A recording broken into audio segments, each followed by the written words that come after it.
محترم حضرات، جیسا کہ آپ تمام حضرات کو معلوم ہے، آئے دن ملک ہندوستان کے حالات بدلتے جا رہے ہیں۔ ہر جہاں سے زہریلی ہوائیں پھیلائی جا رہی ہیں، نئی نئی پالیسیاں وجود میں آ رہی ہیں۔ بدلتے حالات کا سب سے زیادہ اثر مسلمانوں پر پڑ رہا ہے۔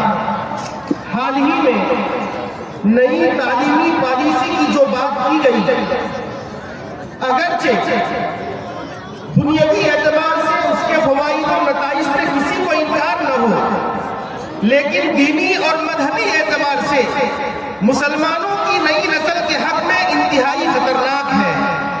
دین و ایمان کے لٹنے کا شدید خطرہ ہے۔ دینی اور مذہبی اعتبار سے نئی نسل کے لیے انتہائی خطرناک ہے۔ محترم سامعین کرام، بقائے دین کے تعلق سے ہندوستان میں دو طرح کی کوششیں تاریخ کا حصہ ہیں۔ ایک آزادی سے پہلے دارالعلوم دیوبند کی شکل میں، اور دوسری آزادی کے بعد مکاتب دینیہ کے قیام و استحکام کی صورت میں۔ آج جو صورتحال ہمارے اور آپ کے سامنے ہے، جہالت، بے دینی، بددینی، ارتداد، تشکیک، فتنہ شکیل بن حنیف کا جو سیلاب آیا ہوا ہے، اس کا انجام ہر دیندار مسلمان اور ہوش مند مسلمان کے ہوش اڑائے ہوئے ہیں۔ تو دوسری طرف ہمارا مسلم سماج تباہی کے دہانے پر کھڑا ہے۔ عقائد، معاشرت اور معاملات میں بہت پیچھے چلا گیا ہے۔ ایسی صورتحال میں اس بات کی ضرورت محسوس کی جا رہی ہے کہ بقائے دین کی کوشش کو وسیع تر کیا جائے، کیونکہ کسی بھی معاشرے میں اور سوسائٹی میں مکاتب کا قیام اسلام کی بقا کا ضامن ہے۔ عقائد اور احکام کی الاتباع کے لیے مکاتب کی بہت زیادہ اہمیت اور ضرورت ہے۔ میرے دوستو، یاد رکھیں، اس وقت مدارس کی تعلیم فرض کفایہ ہے اور مکاتب کی تعلیم فرض عین ہے۔ محترم سامعین، ہمیں یاد رکھنا ہوگا، اپنے بچوں اور بچیوں کے ذہن میں اتارنا ہوگا، عقیدہ توحید میں پیوست کرنا ہوگا، اور یہ بتلانا ہوگا کہ مسلمانوں کا حق ہے کہ وہ اپنی تہذیب اور تمدن کی حفاظت کریں اور ترقی میں یاد رکھیں ہماری تہذیب کی بقا دینی تعلیم پر موقوف ہے۔ شہری اور اسکولی زندگی سے مسلمان بچے بہت کچھ سیکھ لیتے ہیں، لیکن دیہات اور قصبات میں اب بھی بہت کام کرنے کی ضرورت ہے۔ محترم حضرات، لوگ کہتے ہیں جان ہے تو جہان ہے، لیکن مجھے کہہ لینے دیجئے، ایمان ہے تو دونوں جہان ہے۔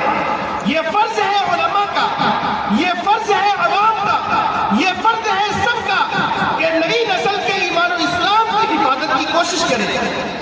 ہمیں خوشی ہے کہ اس اہم کام کی ضرورت کی تکمیل ہمارے دیار میں تعلیمی ملی بورڈ کے ذریعے ہو رہی ہے۔ اس نے بہت ہی قلیل مدت میں بہت ہی نمایاں کام انجام دیا ہے، لیکن ابھی بھی منزلیں دور ہیں، دقتیں اور دشواریاں ہیں۔ محترم حضرات، میں آپ تمام حضرات کے سامنے کچھ گزارشات پیش کرنا چاہوں گا۔ پہلی گزارش یہ ہے، حضرت حسن بصری رحمۃ اللہ علیہ فرماتے ہیں، التعلم فی الصغر کالنقش فی الحجر، کہ بچپن کی تعلیم پتھر کی لکیر جیسی ہوتی ہے۔ اس لیے ہم کم عمر ہی سے اپنے بچوں کو مکاتب کے نظام سے جوڑیں۔ یاد رکھیں، اگر اس وقت بچوں میں دینی مزاج پیدا ہو گیا تو زندگی کے ہر موڑ پر دین کی سرحد کی وہ حفاظت کرے گا۔ دوسری گزارش یہ ہے، ہم روزانہ 2.5 منٹ ایمان پر محنت کریں۔ روزانہ 2.5 منٹ اپنے گھر کو مکتب میں تبدیل کر دیں۔ یاد رکھیں، مکاتب تعلیم الاسلام کی جگہ ہے اور گھر تعلیم الایمان کی جگہ ہے۔ ہمیں اپنے بچوں اور بچیوں کے ذہن میں عقیدہ توحید کو پیوست کرنا ہوگا اور ایمان پر محنت کرنا ہوگا، اور ایمان پر محنت کا طریقہ وہی ہو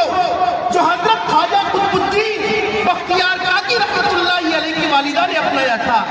قطب الدین بختیار چھوٹے تھے، تعلیم حاصل کرنے کے لیے مکتب گئے، ماں نے کھانا بنا کر کے الماری میں چھپا دیا۔ بچہ جب پڑھ کر کے آتا ہے، بچہ کہتا ہے ماں بھوک لگی ہے کھانا دیجیے، ماں کہتی ہے بیٹا کھانا تو اللہ دیتے ہیں، وہی خالق ہے وہی مالک ہے، انہی سے مانگو۔ بیٹا کہتا ہے کیسے مانگوں؟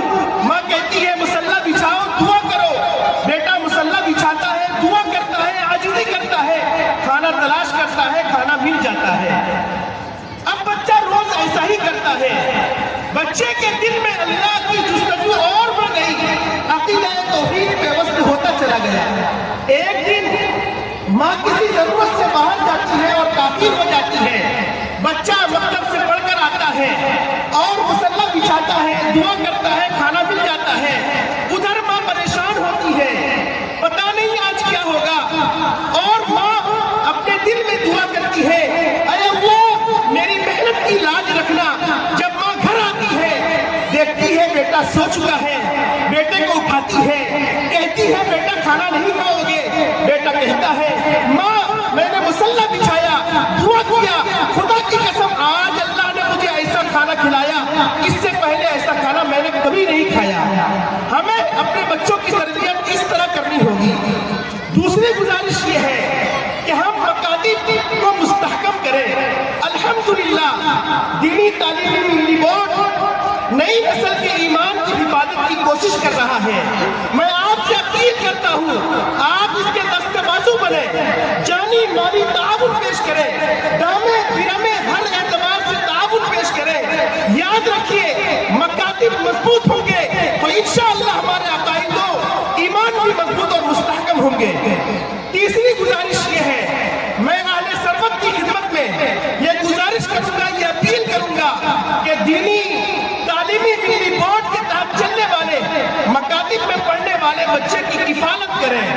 آپ کسی استاد کی تنخواہ اپنے ذمہ لیں اور بورڈ کی بنیادی ضرورتوں کی تکمیل میں حصہ لیں، کیونکہ مفکر اسلام حضرت مولانا علی میاں ندوی رحمۃ اللہ علیہ فرمایا کرتے تھے، میں صاف کہتا ہوں کہ بچوں کو ہر عید میں نئے کپڑے دینے سے بہتر ہے، اور بچہ جب بیمار ہو جائے بہتر سے بہتر علاج کرانے سے سینکڑوں بار زیادہ، اور بچے کو نوکری کے قابل بنانے سے لاکھوں بار زیادہ اس بات کی ضرورت ہے کہ بچہ سچا پکا مسلمان ہو، بچے کو سچا پکا مسلمان بنایا جائے۔